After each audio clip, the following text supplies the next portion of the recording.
넓은 챙에 납작한 모자는 모든 카우보이들의 트레이드마크가 되었습니다. 하지만 실제로 국경에서 이 모자를 쓴 사람은 없었어요.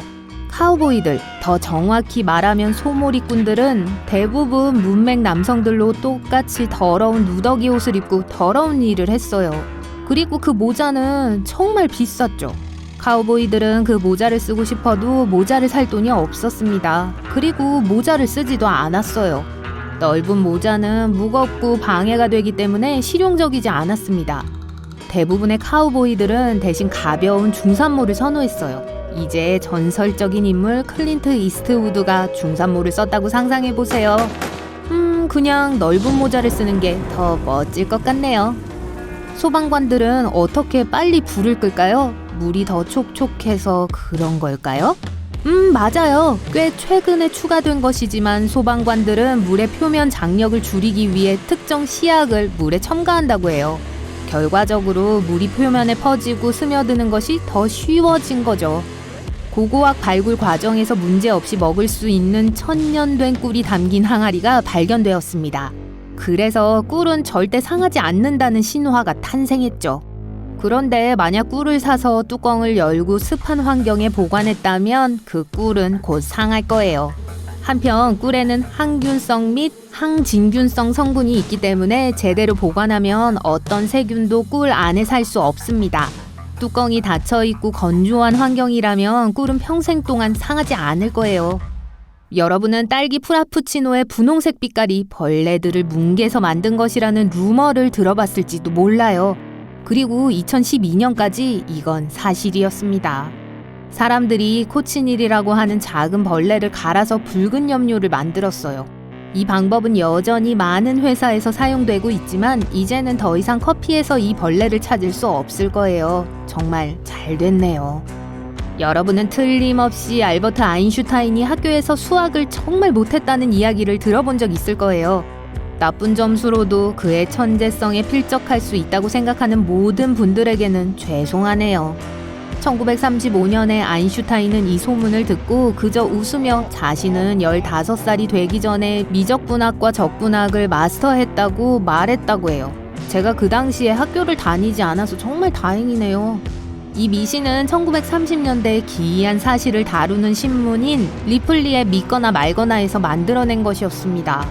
문제는 믿을 만한 출처를 전혀 언급하지 않았다는 거예요. 그래서 아인슈타인에 대한 어떤 주장도 정확한 것이라고 말할 수 없을 겁니다. 사람들은 육감에 따르겠다는 말을 하죠. 이때 육감은 일반적인 촉각, 후각, 미각, 시각, 청각이 아닌 무언가를 의미합니다. 하지만 8번째 감각 또는 심지어 25번째 감각이라고 말한다면 그것도 맞을 수 있습니다.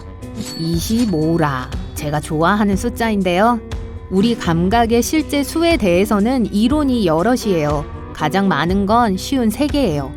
예를 들어 고유인식은 자신의 신체 위치를 느끼는 감각이에요.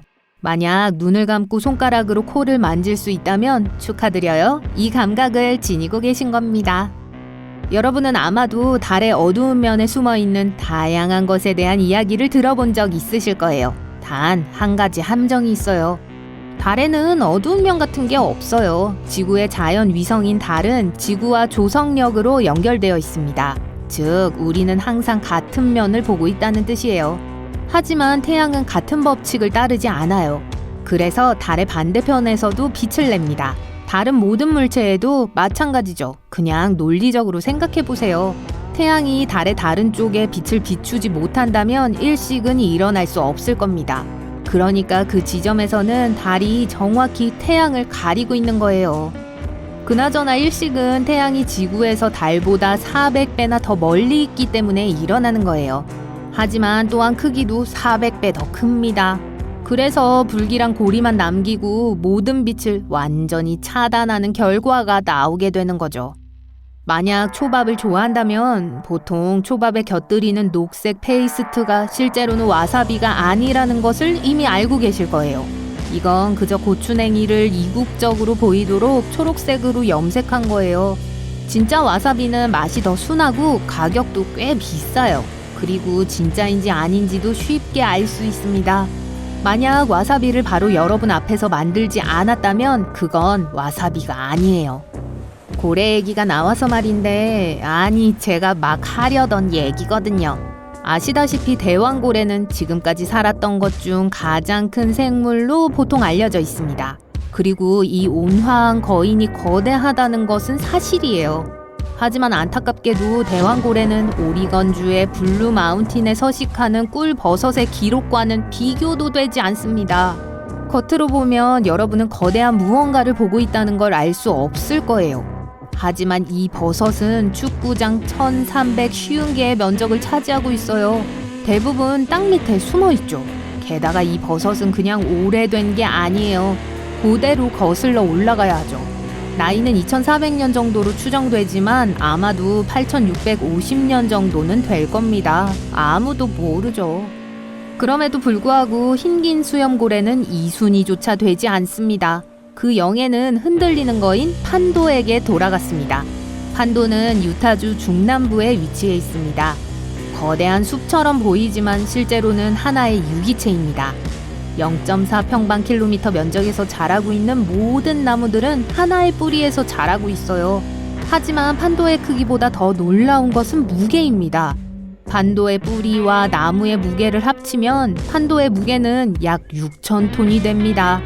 이로 인해 판도는 현존하는 가장 무거운 유기체가 될 수 있는 거예요.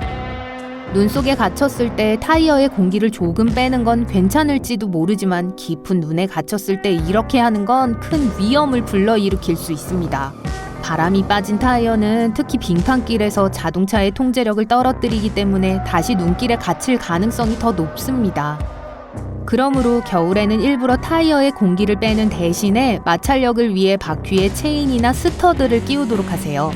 그리고 문제가 생겼을 때 도움이 되어줄 부품을 트렁크에 넣어두세요. 당연히 필요한 삽, 밧줄, 모래, 소금 한 봉지 정도면 괜찮습니다. 소금, 모래가 없다면 고양이 모래도 괜찮아요. 물론 미네랄 베이스라면 가장 좋겠지만 실리콘으로 된 것도 당장은 충분할 겁니다. 다이아몬드는 매우 특별한 보석입니다. 다이아몬드의 가격은 아름다움과 희귀성을 보면 정당해 보여요. 그럴까요? 사실 아닙니다. 다이아몬드는 우리 모두가 생각하는 것만큼 드물지 않아요. 그리고 과학자들은 심지어 인공 다이아몬드를 만드는 방법도 찾아내서 다이아몬드의 생산을 꽤 쉽게 만들었습니다. 하지만 여전히 비용은 많이 듭니다. 이 가격의 비밀은 100년 전으로 거슬러 올라갑니다. 훌륭한 마케팅이었죠. 다이아몬드를 채굴하고 판매한 한 회사에서는 이 보석에 대한 이야기를 전 세계에 성공적으로 퍼뜨렸습니다. 다이아몬드가 희귀해서 비싸야 한다는 걸 지구상의 모든 사람들에게 확신시켰고 이 보석만이 로맨스와 약혼의 필수품이라고 믿게 만들었어요.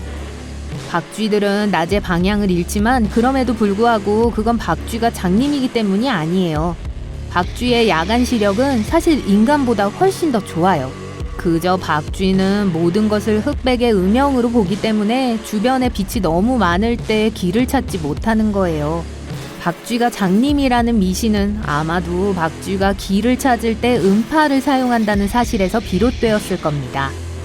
지구는 둥글지 않습니다. 심지어 그 모양에는 지오이드라는 특별한 이름도 있어요. 타원형이나 어떤 특정한 모양에 가깝다고 말하는 것도 정확하지는 않아요. 지구는 끊임없이 놀라운 속도로 회전을 합니다. 이로 인해 약간 길쭉해지기도 하지만 지구 안에서 움직이는 지각판 역시 지구의 모양에 영향을 미칩니다. 비록 그 아래에서 뒤틀리고 움직이는 속도는 매우 느리지만 어떤 곳에서 지각 운동은 지구의 표면을 상승시키고 다른 곳에서는 침식을 시켜요. 결국 지구는 다른 어떤 행성보다 더 기형적인 모습을 한 풍선처럼 보인답니다.